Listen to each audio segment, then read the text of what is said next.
নমস্কার। দেখুন, এক গাদা বিরিয়ানি নিয়ে সোজা চলে আসলাম বাড়িতে। বাড়িতে অনেক অতিথি। তবে কেন অতিথি আর কী জন্য সেটা দেখাই। তো গিয়েছিলাম আমরা চতুর্থীর দিন ঠাকুর দেখতে দক্ষিণ কলকাতার দিকে। তো গিয়ে আগের দিন ভিডিও তো দিয়েছিলাম, দক্ষিণ কলকাতায় দুটো বড় বড় প্যান্ডেল দেখলাম। তো এটা প্রথমেই দেখাই। দেখুন, চতুর্থীর দিন আগে ভিড়টা দেখুন, মানে প্রচণ্ড ভিড়। এই যেটা হলো ত্রিধারা সম্মেলন। আর ত্রিধারা সম্মেলনেতে এই যে প্যান্ডেলটা এত সুন্দর করেছে, মানে বদ্রীনাথ, যে কেদারনাথ বদ্রীনাথ বলে, সেই বদ্রীনাথের শিব সেই সেরকম আর কি ওই আদতে প্যান্ডেলটা তৈরি করেছে। তো বেশ সুন্দর লাগলো। আর সেই প্যান্ডেলের মাথায় মাথায় দেখুন, মানে সেই পাহাড়ের উপরে যেমন গাছ থাকে, তা সেরকম নারকেল গাছগুলো কি সুন্দর সব সাজানো আছে।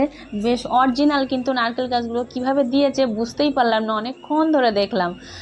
আর ঠাকুরগুলো কি বলবো, মানে মূর্তিগুলো সেই প্রাচীন আমলের, যেমন মন্দিরে যেমন মূর্তিগুলো খোদাই করা থাকে ঠিক সেরকম মূর্তিগুলো, সব মূর্তিগুলোই ওরকম। আর প্যান্ডেলটাও তো খুব সুন্দর হয়েছে একদম, মানে দেখলে মনে হবে যেন মন্দির। তো বেশ ভালোই লাগলো। তারপর ওখান থেকে চলে আসলাম পরের একটা প্যান্ডেলে। আর প্যান্ডেল, এই দুর্গা পুজো মানেই তো চারিদিকে মানে আলো। আর এখানটায় দেখুন কি সুন্দর, যে কাশফুলের, যেমন ট্রেনে গেলে ট্রেনের পাশ দিয়ে যেমন কাশফুলের একটা বেশ সুন্দর দেখায়, সেরকমই একটা বেশ ভালো লাগলো। ওখানটায় বেশ ভিডিও মতন চলছিল চারিদিকে। উপরটায় আকাশ আর দুই পাশে কাশফুল। তো এটা হচ্ছে বালিগঞ্জ কালচারাল। এখানে প্যান্ডেলটা করেছে মানে রাজরাজাদের যেমন বাড়িগুলো হয় সেরকম, সেই আমলে, মানে সেই আদতে করেছে। দেখুন উপর, এই যে পাশ থেকে সিঁড়ি বয়ে উঠে উপরে এরকম খুব খুব সুন্দর করা আছে। তার এই অপোজিটে ঠাকুরটা রয়েছে। দেখুন, ঠাকুর দেখতে দেখতে হঠাৎ চোখে পড়লো টোটা রায়চৌধুরী। সবাই তো টোটা দা করে চেঁচিয়ে উঠলো। তারপর দেখতে পেলাম তাই তো টোটা রায়চৌধুরী। তা ওনার অনেক সিনেমা, তারপর সিরিয়াল দেখেছি, বেশ ভালো লাগে। তো যাই হোক, ওনাকে তো দেখা হলো। এবারে একটু ঠাকুরটা দেখে নিয়েছি, বেশ সুন্দর করেছে। তার কিন্তু ওখানে ঢোকার মুখটা না বেশ মানে বেশি ভিড় হলে খুব কষ্ট হবে এই আর কি।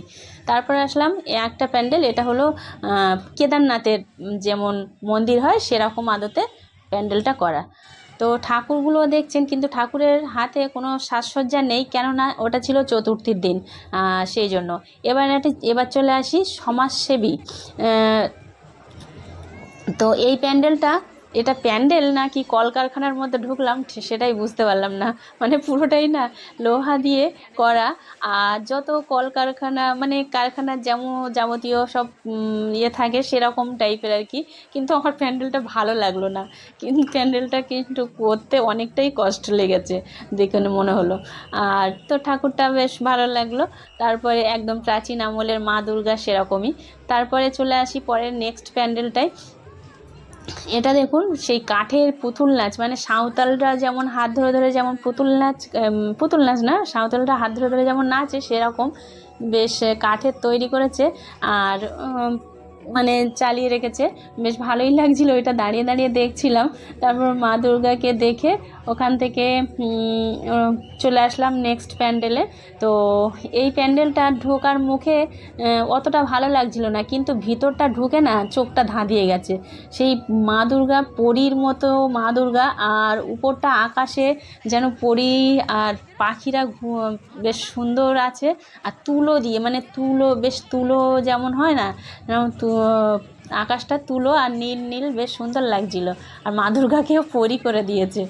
তারপরে দেখুন কি সুন্দর, এই যে সার্কাস দেখাচ্ছে, সার্কাস, বেশ বাচ্চা মেয়েটা। তা ওখান থেকে আমরা ঠাকুর দেখার পরে অনেকগুলো ঠাকুর দেখেছি। তারপর সোজা চলে আসলাম আমরা বাড়িতে। এসে জলপথে চলে গেলাম আমি আর উনি। তো জলপথে কেন গেলাম, মানে ওই রেস্টুরেন্টটায় গিয়েছিলাম একটু খাবার দাবার নিতে। তো রাত তো অনেক হয়েছে, তারপরে সবাই মিলে একটু খাওয়া দাওয়া করবো, দিদি বোন সবাই ছিল, সেই জন্য অনেকটা বিরিয়ানি নিয়ে আসা হলো, এসে খাওয়া হলো।